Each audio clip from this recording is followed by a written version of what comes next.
চমৎকার একটি দোয়া রয়েছে। আমরা যদি সকাল বিকাল ৭ বার করে সেই দোয়াটি পাঠ করতে পারি, আল্লাহ পাক রব্বুল আলামিন আমাদের জীবনের যৌবনের সকল গুনাহ মাফ করে দিবেন। আমরা ইচ্ছায় অনিচ্ছায় যত গুনাহ করেছি, মাথার চুল থেকে পা পর্যন্ত অনেক গুনাহের সাথে আমরা করেছি। দিনের আলোতে করেছি, হ্যাঁ? রাতের অন্ধকারে করেছি। আমাদের ইচ্ছায় গুনাহ হয়েছে। বন্ধু-বান্ধবের তালে পড়ে গুনাহ করেছি, অনেক গুনাহ করে ফেলেছি। এটলিস্ট আমি যদি আপনাদেরকে বলি, গুনাহের পাহাড়টা যদি শেষ করতে চান, আপনাকে বলবো আল্লাহ পাক রব্বুল আলামিনের শিখানো দোয়াটি পাঠ করতে কিন্তু ভুলবেন না, ঠকবেন। পাশাপাশি আমি আরেকটা দোয়া আপনাদেরকে শিখিয়ে দেব। সেই দোয়াটি যদি আমরা এটলিস্ট পাঠ করতে পারি, রব্বুল আলামিন আমাদেরকে এমন জ্ঞান দান করবেন, যেই জ্ঞান উপকারী হয়। আমার উপকার হবে, আপনার উপকার হবে, জাতির উপকার হবে, সেরকম এলম, সেরকম জ্ঞান আল্লাহ দান করবেন। এমন রিজিক দান করবেন যেগুলো পবিত্র রিজিক। এজন্য যদি আপনি চান দোয়াগুলো শিখে রাখতে পারেন, আপনার গুরুত্বপূর্ণ যে গোপন আমলগুলো করেন, সে আমলগুলোর সাথে আজকের দোয়াগুলো আপনি রাখতে পারেন। ইনশাআল্লাহ নিয়মিত যদি পাঠ করতে পারেন, আমার বিশ্বাস আল্লাহ সুবহানাহু ওয়া তাআলা আপনাকে উত্তম রিজিক দান করবেন, ভালো জ্ঞান দান করবেন, জীবনের যৌবনের সকল গুনাহগুলো মাফ করে দিবেন। তো এই দোয়াগুলো যদি আপনি শিখতে চান, আমি আপনাকে বলছি একটু সবর করতে হবে। অ্যান্ড সবর করে ভিডিওটি শুরু থেকে শেষ অবধি মনোযোগ সহকারে দেখতেই থাকুন। আর এরকম যদি নিত্য নতুন গুরুত্বপূর্ণ ইসলামিক বিভিন্ন দোয়া, মাসাইল, আমল যদি শিখতে চান, তাহলে একটি লাইক করে চ্যানেলটি সাবস্ক্রাইব করে অল নোটিফিকেশন অন করে রাখবেন। কারণ এই চ্যানেলে নিয়মিত ভিডিও আপলোড করা হয়, যে কোনো আমল আপনি শিখতে পারবেন। প্রিয় দর্শক, দেখেন, আমরা মায়ের পেট থেকে যেই দিন আমরা এসেছিলাম, সেই দিন থেকে আমাদের যাত্রা শুরু হয়েছে কোথায়? কবরের দিকে। আমরা এজ এ মুসলিম হিসাবে আমাদের ঈমান আছে যে আমাদেরকে মরার পরে আল্লাহ সুবহানাহু ওয়া তাআলা কবরের ভেতরে আবার জীবিত করবেন, রাইট? এটা আমরা মুসলিম, আমরা আল্লাহ পাক রব্বুল আলামিনের উপর ঈমান এনেছি। এতে আমাদের এই বিশ্বাসটা থাকতে হবে যে আমাদেরকে কবরের ভেতরে আবার জীবিত করবে, এটা বিশ্বাস করতে হবে। কোরআনুল কারীমের ইনফরমেশন রব্বুল আলামিন বলেছেন, আল্লাহ তাআলা নিজে আমাদেরকে তথ্য দিয়েছেন, মিনহা খলাকনাকুম ওয়া ফিহা নুঈদুকুম ওয়া মিনহা নুখরিজুকুম তারাতান উখরা। রব্বুল আলামিন বলেছেন যে বান্দা, দেখো, তোমাদেরকে আমি মাটি দ্বারাই তৈরি করেছি, অ্যান্ড তোমাদের ওই মাটির ভেতরে যেতে হবে, আবার তোমাদেরকে আমি মাটির ভেতর থেকে তুলবো, মানে জীবিত করবেন আল্লাহ তাআলা। আল্লাহ তাআলা কোরআনুল কারীমের অন্য জায়গার মধ্যে বলেছেন, ওয়া কাইফা তাকফুরুনা বিল্লাহি ওয়া কুনতুম আমওয়াতান ফাআহইয়াকুম সুম্মা ইউমীতুকুম সুম্মা ইউহয়িকুম সুম্মা ইলাইহি তুরজাউন। এই আয়াতের মধ্যে রব্বুল আলামিন আমাদেরকে বোঝাইতে চাচ্ছেন যে বান্দা, তোমরা কিভাবেই আমার নাফরমানি করো। ওয়া কাইফা তাকফুরুনা বিল্লাহি ওয়া কুনতুম আমওয়াতা। আল্লাহ তাআলা আমাদেরকে তথ্য দিতেছেন যে বান্দা, তোমরা কেমনে বা কিভাবে আল্লাহ তাআলার সাথে নাফরমানি করো। তোমরা তো মৃত হচ্ছিলা, ঠিক আছে না? আমরা তো এক ফোঁটা পানি থেকে আল্লাহ তাআলা আমাদেরকে তৈরি করেছেন। ফাআহইয়াকুম, আমরা সেখান থেকে আমাদেরকে আল্লাহ তাআলা জীবিত করেছেন। সুম্মা ইউমীতুকুম, তোমরা আবার মৃত্যুবরণ করবা, তোমাদেরকে আবার মৃত্যু দেবে। কে বলতেছেন? আল্লাহ তাআলা বলেছেন। সুম্মা ইউহয়িকুম, আবার জীবিত করবেন। সুম্মা ইলাইহি তুরজাউন, এরপর আল্লাহ তাআলার দিকে আমাদের প্রত্যাবর্তন করতে হবে, যেতে হবে আল্লাহ তাআলার দিকে।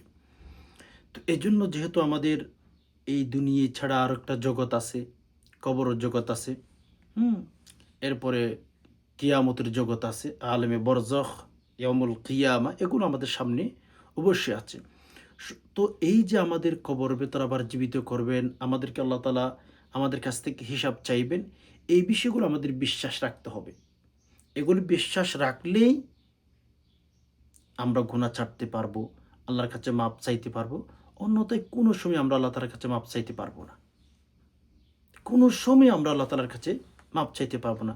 যদি ওই চিন্তাধারাগুলো রাখেন যে আমার মৃত্যুবরণ করতে হবে, আমাকে মরতে হবে, আমাকে জীবিত করবে, আমাকে হিসাব দিতে হবে, এই বিষয়গুলো যদি রাখেন মাথায়, তাহলে আপনার গুনাহ মাপ চাইতে মন চাইবে। এজন্য বারবার স্মরণ করবেন, মৃত্যুর কথা স্মরণ করবেন যে এই দুনিয়ায় নয়, আরও দুনিয়ায় আছে। ওকে? তো যাই হোক, সম্মানিত দিনী ভাই বোন, প্রথম নাম্বার আমি যে দোয়াটি বলবো, সেই দোয়াটি সরাসরি আল্লাহ পাক রব্বুল আলামিনের শিখানো দোয়া। সকল গুনাহ মাফ করে দিবেন। তো কিভাবে পাঠ করবেন, কোন সময় পাঠ করবেন, আমি আপনাদেরকে বলে দিচ্ছি। প্রত্যেক ফরজ নামাজের পরে চাইলে পাঠ করতে পারেন। আদার্স আপনি যদি বেশি ব্যস্ত থাকেন, তখন আপনি প্রত্যেক ফজর নামাজের পর অথবা মাগরিবের নামাজের পরে পাঠ করবেন। গুনাহ মাফ হয়ে যাবে, গুনাহ থাকবে না। ভালো করে আমি যেভাবে শিখিয়ে দিচ্ছি সেভাবে করবেন। যেভাবে বলে দিতেছি সেভাবে করবেন। প্রথম নম্বরে ৩ বার দুরূদ শরীফ, ৩ বার ইস্তেগফার পাঠ করতে হবে। ৩ বার ইস্তেগফার, ৩ বার দুরূদ শরীফ। আস্তাগফিরুল্লাহাল্লাযী লা ইলাহা ইল্লা হুয়াল হাইয়ুল কাইয়্যুম ওয়া আতুবু ইলাইহি। আস্তাগফিরুল্লাহাল্লাযী লা ইলাহা ইল্লা হুয়াল হাইয়ুল কাইয়্যুম ওয়া আতুবু ইলাইহি। আস্তাগফিরুল্লাহাল্লাযী লা ইলাহা ইল্লা হুয়াল হাইয়ুল কাইয়্যুম ওয়া আতুবু ইলাইহি। ৩ বার ইস্তিগফার, ৩ বার দুরূদ শরীফ পাঠ করবেন। আল্লাহুম্মা সাল্লি আলা মুহাম্মাদিন আবদিকা ওয়া রাসূলিক ওয়া সাল্লি আলাল মুমিনিনা ওয়াল মুমিনাত ওয়াল মুসলিমিনা ওয়াল মুসলিমাত। শুদ্ধ করে আল্লাহুম্মা সাল্লি আলা মুহাম্মাদিন আবদিকা ওয়া রাসূলিক ওয়া সাল্লি আলাল মুমিনিনা ওয়াল মুমিনাত ওয়াল মুসলিমিনা ওয়াল মুসলিমাত। আল্লাহুম্মা সাল্লি আলা মুহাম্মাদিন আবদিকা ওয়া রাসূলিক ওয়া সাল্লি আলাল মুমিনিনা ওয়াল মুমিনাত ওয়াল মুসলিমিনা ওয়াল মুসলিমাত। এটি পাঠ করবেন। ৩ বার পাঠ করবেন। ৩ বার ইস্তিগফার, ৩ বার দুরূদ শরীফ। এরপরে দোয়াটি আপনি ৭ বার পাঠ করবেন। দোয়াটি কি? স্ক্রিন লক্ষ্য করুন, হ্যাঁ? শুদ্ধ করে। আল্লাহুম্মা গফির ওয়ারহাম ওয়া আনতা খায়রুর রাহিমিন। ঠিক আছে? আল্লাহুম্মা গফির ওয়ারহাম ওয়া আনতা খায়রুর রাহিমিন। আল্লাহুম্মা গফির ওয়ারহাম ওয়া আনতা খায়রুর রাহিমিন। আল্লাহুম্মা গফির ওয়ারহাম ওয়া আনতা খায়রুর রাহিমিন। আল্লাহুম্মা গফির ওয়ারহাম ওয়া আনতা খায়রুর রাহিমিন। আল্লাহুম্মা গফির ওয়ারহাম ওয়া আনতা খায়রুর রাহিমিন। শুদ্ধ করে ভুল বড় উচ্চারণ করবেন। আপনার অর্থের মধ্যে ব্যাঘাত ঘটবে, ফলে লাভের চেয়ে ক্ষতি বেশি হয়ে যাবে। ওকে, ফাইন। দোয়াটি ৭ বার পাঠ করার পরে শেষে ৩ বার আবার দুরূদ শরীফ পাঠ করবেন। আল্লাহুম্মা সাল্লি আলা মুহাম্মাদিন আবদিকা ওয়া রাসূলিক ওয়া সাল্লি আলাল মুমিনিনা ওয়াল মুমিনাত ওয়াল মুসলিমিনা ওয়াল মুসলিমাত। আল্লাহুম্মা সাল্লি আলা মুহাম্মাদিন আবদিকা ওয়া রাসূলিক ওয়া সাল্লি আলাল মুমিনিনা ওয়াল মুমিনাত ওয়াল মুসলিমিনা ওয়াল মুসলিমাত। আল্লাহুম্মা সাল্লি আলা মুহাম্মাদিন আবদিকা ওয়া রাসূলিক ওয়া সাল্লি আলাল মুমিনিনা ওয়াল মুমিনাত ওয়াল মুসলিমিনা ওয়াল মুসলিমাত। ওকে, এভাবে আমল করার পরে আল্লাহর কাছে দোয়া করবেন। আমি আগে আপনাদেরকে দোয়ার অর্থটা বলি, কত চমৎকার। দেখুন দোয়ার অর্থটি, আল্লাহুম্মা গফির, হে আরশের মালিক, হে আল্লাহ, হে আমার রব, আমাকে মাফ করুন। ওয়ারহাম, আল্লাহ আমার উপর রহম করুন। কোনো বান্দা আল্লাহর কাছে মাপ চাইলে, রহম চাইলে, দয়া চাইলে ওই বান্দাকে আল্লাহ মাপ না করে পারেন না। আল্লাহর লজ্জা লাগে। এখনো সুবহানাল্লাহ বলতে পারেন নাই, তাই তো? একটু স্ক্রিনে নিচে দেখেন কমেন্ট বক্স আছে, সেখানে কমেন্ট করুন। আল্লাহকে যদি কেউ বলে আল্লাহুম্মা গফির, আল্লাহ মাফ করেন, আল্লাহ খ্রিস্টানকে পর্যন্ত মাফ করে। আপনি মুসলমান, মাথায় রাখবেন, আপনি ঈমানদার, আল্লাহ আপনাকে মাফ করার জন্য ২৪ ঘন্টা অলওয়েজ রাজি, প্রস্তুত, একটু চাইতে হয়।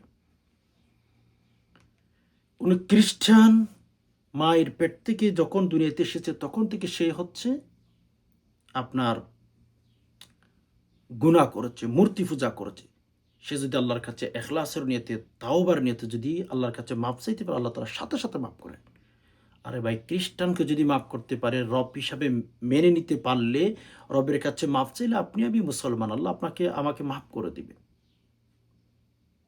দোয়াটির মধ্যে কি বলতেছেন আল্লাহ তাআলাকে? আল্লাহুম্মা গফির, আল্লাহ হে আমার রব, আপনি আমাকে মাফ করুন। ওয়ারহাম, আল্লাহ আপনি আমাকে রহম করুন।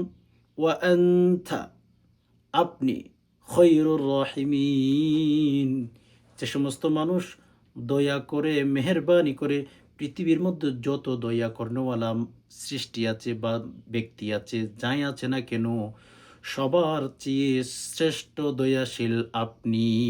আল্লাহকে বলতেছেন আল্লাহুম্মা গফির, আল্লাহ মাফ করুন। ওয়ারহাম, আপনি রহম করুন। ওয়া আনতা খৈরুর রাহিমিন, আপনি তো রহমকারীদের ভেতরে সবচেয়ে শ্রেষ্ঠ রহমকারী, দয়াকারী, মেহেরবানকারী।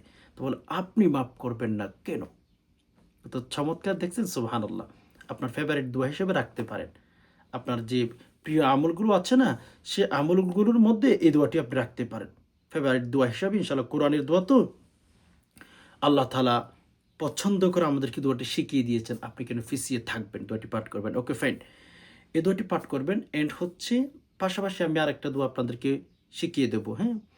এই যে আমলটি বললাম আপনাদেরকে, প্রথমে আমলটি করে আল্লাহর কাছে মাপ চাইবেন, গুনার কথা মনে করবেন, আল্লাহ তাআলাকে রাজি খুশি করার জন্য একটু কান্নাকাটি করার চেষ্টা করবেন। যদিও কান্না করতে না পারেন, যেন কান্নার আপনার ভেতরে হচ্ছে একটু ইশারা ইঙ্গিত আছে, হ্যাঁ? আপনার যেন একটু অভিনয় করতে পারেন, ঐরকম হলেও করেন। আল্লাহ তাও মাফ করে দিবেন। আল্লাহকে দেখেন, আল্লাহ আমি কিন্তু কান্না করার ভান করতেছি, আল্লাহ তখনও মাফ করে দিবেন। তো সম্মানিত দিনী ভাই বোন, আরেকটা দোয়া রাসূলুল্লাহ সাল্লাল্লাহু আলাইহি সাল্লামের শিখানো খুবই অত্যন্ত গুরুত্বপূর্ণ, পাওয়ারফুল একটি দোয়া। আমরা চাইলে সেই দোয়াটি পাঠ করতে পারি। দোয়াটি পাঠ করলে আল্লাহ তাআলা আমাদেরকে এক নম্বরে এমন এলম দান করবেন, এমন জ্ঞান দান করবেন, যে জ্ঞান উপকারী হয়, যে ইলম, যে শিক্ষা উপকারী হয়। দ্বিতীয় নম্বর, আল্লাহ তাআলা আমাদেরকে দান করবেন যে পবিত্র খাবার, এবং এমন আমল করতে পারবেন যে আমল আল্লাহ তাআলা কবুল করবেন। দোয়াটি আপনারা স্ক্রিনে লক্ষ্য করুন, আমি বলে দিচ্ছি, এরপর একেবারে শব্দ শব্দে আপনাদেরকে অর্থও বুঝিয়ে দেওয়ার চেষ্টা করব। মেরে দোস্ত, আসলে আমরা আমলের সাথে তেমন একটা জড়িত নেই, আমরা আমল ছাড়াই হয়ে গেছি। তো শুরুতে ৩ বার দুরূদ শরীফ, ইস্তিগফার এগুলো পাঠ করে দোয়াটি ৭ বার পাঠ করবেন। আল্লাহুম্মা ইন্নী আসআলুকা ইলমান নাফিআ ওয়া রিজকান তাইয়্যিবা ওয়া আমালান মুতাকাব্বালা। খেয়াল করুন, আল্লাহুম্মা ইন্নী আসআলুকা ইলমান নাফিআ ওয়া রিজকান তাইয়্যিবা ওয়া আমালান মুতাকাব্বালা। শুদ্ধ করে, হ্যাঁ, আমার সাথে আবার রিপিট করুন। আল্লাহুম্মা ইন্নী আসআলুকা ইলমান নাফিআ ওয়া রিজকান তাইয়্যিবা ওয়া আমালান মুতাকাব্বালা। আবার খেয়াল করুন, হ্যাঁ, আল্লাহুম্মা ইন্নী আসআলুকা ইলমান নাফিআ ওয়া রিজকান তাইয়্যিবা ওয়া আমালান মুতাকাব্বালা। খুবই চমৎকার দোয়া। দোয়াটির মধ্যে আল্লাহ তাআলাকে আপনি বলতেছেন, আল্লাহুম্মা ইন্নী আসআলুকা ইলমান নাফিআ। আল্লাহ, আপনি আমাকে উপকারী জ্ঞান দান করুন, উপকারী শিক্ষা দান করুন। ইলমান নাফিআ। আল্লাহর কাছে যদি আপনি বলেন, আল্লাহ আপনি আমাকে এমন জ্ঞান দান করুন যেটা উপকারী হয়, আল্লাহ কি আপনাকে দিবেন না? অবশ্যই দিবেন, অবশ্যই দিবেন। আল্লাহকে বলছেন যে আল্লাহ আমাকে এমন জ্ঞান দান করুন যে জ্ঞান আমার উপকার আসে, আমার জাতির উপকার আসে, আমার ভাই বোনদের উপকার আসে। কারণ অনেক শিক্ষিত মানুষ আছে সমাজের মধ্যে অশান্তি সৃষ্টি করে। তাদের অনেক এডুকেশনাল, তারা অনেক শিক্ষিত, বাট সেই জ্ঞান দিয়ে তাদের কোনো সভ্যতা প্রকাশ পাচ্ছে না, মানুষের কোনো উপকার হচ্ছে না। Okay fine. এরপরে ওয়ারিজকান তয়্যিবা, ইয়া রব আপনি আমাকে পবিত্র খাবারের ব্যবস্থা করে দিন, পবিত্র রিজিকের ব্যবস্থা করে দিন। এমন রিজিকের ব্যবস্থা করবেন যে রিজিক আপনার জন্য শান্তিময় হবে। সুবহানাল্লাহি ওয়া বিহামদি। কারণ মেরে দোস্ত, আমরা খাবার খাই, আমাদের পেট নষ্ট হয়ে যায়। আমরা হারাম খাইলে আমাদের ছেলে-মেয়ে নষ্ট হয়ে যায়। এন্ড হচ্ছে আমাদের আমল, হ্যাঁ, ইত্যাদি, ইত্যাদি। আমাদের আমল কবুল হয় না। হারাম খাবার অনেক সমস্যা। ওয়ারিজকান তয়্যিবা, আল্লাহ তাআলা আমাদেরকে পবিত্র খাবারের ব্যবস্থা করে দিবেন। মানে পবিত্র হালাল খাবারের ব্যবস্থা করবেন, সম্মানিত খাবারের ব্যবস্থা করবেন। যে খাবার খাইলে আপনার শরীর ঠিক থাকবে, শান্তি পাবেন, সংসারের মধ্যে বারাকা আসবে, সেরকম খাবার খাইতে পারবেন। তাহলে দোয়াটি আপনি পাঠ করবেন না? ফেভারিট দোয়া হিসাবে কি আপনি রাখবেন না? ওয়া আমালান মুতাকাব্বালা। আল্লাহ আমাকে আপনি এমন আমল করার তৌফিক দেন যে আমল আপনি কবুল করেন। আমরা আমল করি অনেক। বাট আল্লাহর কাছে যদি সে আমল কবুল না হয়, তাহলে কোনো কাজে আসবে? কোনো কাজে আসবে না। আপনি যতই আমল করেন, যত কিছু করেন না কেন, যদি আল্লাহ তাআলার কাছে কবুল নাই হয়, তাহলে সে আমলের কোনো গুরুত্ব নাই। সে আমলের কোনো গুরুত্ব নাই।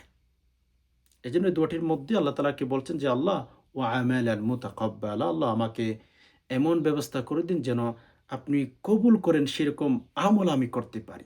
দেখেন দোয়াটি, আল্লাহুম্মা ইন্নী আসআলুকা ইলমান নাফিআ ওয়া রিজকান তাইয়্যিবা ওয়া আমালান মুতাকাব্বালা।